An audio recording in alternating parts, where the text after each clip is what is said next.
Good morning, my name is Lina Maulidia. I'm here with a presentation HACCP Hygiene and Sanitasi Tahu Walik. Tahu walik adalah salah satu jajanan pasar yang berasal dari kota Banyuwangi yang dibuat dari tahu yang sudah dipotong, isinya dikeluarkan lalu dibalik. Tahu walik ini biasanya diisi dengan cincangan daging sapi ataupun daging ayam lalu digoreng. Tahu ini biasanya disajikan dengan saus sambal ataupun saus keju. Identitas target pembeli. Sebelum kita menjalankan suatu usaha, tentunya kita harus mengetahui segmen pasar yang akan kita jalankan dengan jelas dan tepat.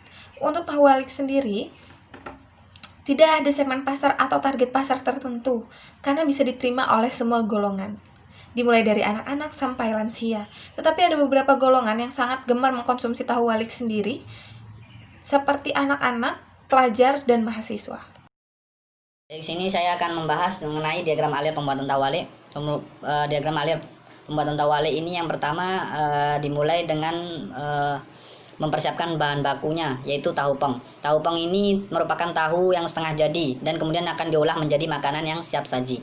Kemudian terdiri dari seluruh proses pembuatan tahu walik dan proses pencampuran adonan sebagai isian dari tahu walik.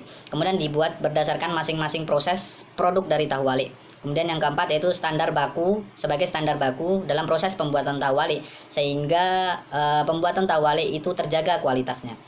Kemudian slide selanjutnya saya akan membahas diagram alir proses pembuatan tahu walik. Diagram alir proses pembuatan tahu walik dibagi menjadi dua proses. Yang pertama yaitu proses mempersiapkan tahu, dan yang kedua proses mempersiapkan isian dari tahu tersebut. Proses mempersiapkan tahu itu yang pertama kita mempersiapkan tahu pong. Kemudian setelah tahu pong itu sudah disiapkan, kemudian dibelah di bagian tengahnya dan diwali dan dikeluarkan isinya. Dan dari proses inilah makanan tersebut dinamakan sebagai tahu wali. Kemudian kita mempersiapkan sebagai isian, mempersiapkan isian dari tahu wali tersebut. Kita siapkan daging ayam cincang, kemudian tepung tapioka, kemudian bawang putih, daun bawang, garam, kemudian minyak wijen, ada merica, pala, kaldu ayam bubuk, dan juga air panas. Kemudian seluruh komposisi sebagai isian tersebut dimasukkan dan diaduk secara merata. Setelah adonan tersebut teraduk secara merata, kemudian dimasukkan ke dalam tahu walik tersebut. Setelah tahu sudah terisi dengan isian, kemudian tahu siap untuk digoreng hingga berwarna kecoklatan. Setelah tahu walik sudah berwarna kecoklatan, tahu walik sudah siap untuk dikonsumsi dan lebih nikmat dengan ditambahi dengan kondimen, bisa dengan saus sambal, cabai rawit, saus kecap pedas, dan lain-lain. Kita lanjut slide selanjutnya, yaitu identifikasi HACCP terhadap bahan baku. Identifikasi HACCP terhadap bahan baku tahu walik. Di sini komposisi bahan bakunya itu terdiri dari daging ayam cincang, kemudian ada tepung tapioka, bawang putih, daun bawang, kemudian ada garam, kemudian ada minyak wijen, merica, pala, kaldu ayam bubuk, kemudian air panas, dan bahan bakunya itu adalah tahu pong balok. Proses pembuatan tahu walik ini merupakan bahan bakunya itu terdiri dari tahu pong, dan tahu yang digunakan ini merupakan tahu yang fresh yang berasal langsung dari suppliernya.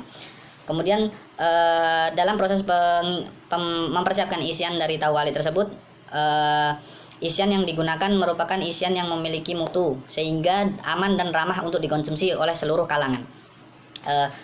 Jadi tahu walik ini dapat terjaga kualitasnya dan mutunya sehingga dapat dikonsumsi oleh kalangan baik dari anak-anak, remaja, dewasa, baik dan juga lansia. Kemudian setelah menjadi tahu walik akan lebih nikmat jika ditambahi dengan kondimen. Kondimen dari tahu walik itu terdiri dari saus sambal, cabai rawit, dan juga saus kecap pedas. Dan dengan berjalannya waktu tahu walik muncul inovasi-inovasi baru sehingga kondimen yang ditambahkan mengikuti zamannya, di mana tahu walik ini agar dapat diterima oleh kalangan pemuda. Mungkin itu dari saya, kemudian akan dilanjutkan oleh Saudari Widi. Selanjutnya kita akan mengidentifikasi proses pembuatan tahu walik ya. Yang pertama, proses pembuatan tahu walik itu dengan cara kita membalikan tahu. Setelah kita membalikan tahu, kita harus memperhatikan alat-alat yang akan kita gunakan. Alat-alat itu harus bersih ya. Dan setelah itu kita harus membuat isian. Isian tahu walik itu berasal dari daging ayam cincang, daun bawang, bawang putih, tepung tapioka. Setelah itu semua bahan dicampurkan jadi satu, diaduk sampai rata. Setelah diaduk sampai rata, adonan itu dimasukkan ke dalam tahu.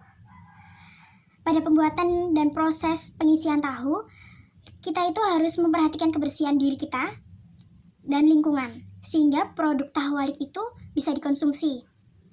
Dan proses pengemasan tahu walik itu higienis dan aman. Selanjutnya kita akan membahas tentang titik kendali kritis. Tahap proses titik kendali kritis yang pertama itu adalah proses pemotongan tahu dan pengeluaran isian tahu. Titik kendali kritisnya itu kita harus memastikan menggunakan cutting board dan pisau dengan warna yang benar. Setelah itu pengisian tahu. Kita harus memastikan sebelum kita masukkan, tangan kita harus cuci tangan dan memakai hand glove. Terus menggoreng tahu. Nah, tahu walik itu digoreng dengan menggunakan api sedang, jangan terlalu besar agar matangnya itu merata. Selanjutnya kita akan membahas tentang penentuan batas kritis ya. Pada saat pembuatan menggunakan hand glove itu, kita itu harus mengetahui itu tuh bahan mentah atau bahan yang sudah matang. Jika itu bahan mentah itu bisa dimaksud dengan bahan baku ya. Dan kita harus mengetahui warnanya itu harus benar. Seperti putih itu untuk makanan yang matang dan untuk menjaga makanan itu tetap higienis dan tidak tercampur kualitas rasanya, kita harus benar-benar paham betul cara membedakan warna-warna. Dan yang kedua itu kita itu harus menyediakan cutting board khusus untuk tahu dan bahan pendukung lainnya agar tidak terkontaminasi silang. Terus yang ketiga itu tahu walik itu disimpan di dalam freezer bersuhu 18 derajat Celcius ya, agar konstan, tidak rusak dan suhu dalam kemasan tetap terjaga cita rasanya.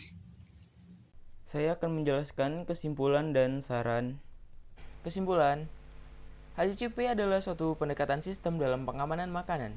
Dengan pendekatan HACCP ini, maka pengawasan keamanan makanan baik yang dikelola oleh perusahaan makanan, jasa boga, rumah tangga, restoran, maupun yang dikelola sebagai makanan jajanan dan makanan rumah tangga dapat lebih terjamin mutunya karena setiap proses pengolahan dikendalikan risiko dan bahaya yang mungkin timbul. Saran: untuk menerapkan HACCP diperlukan peningkatan mutu sumber daya manusia sehingga pendekatan sistem ini dapat mencapai sasaran.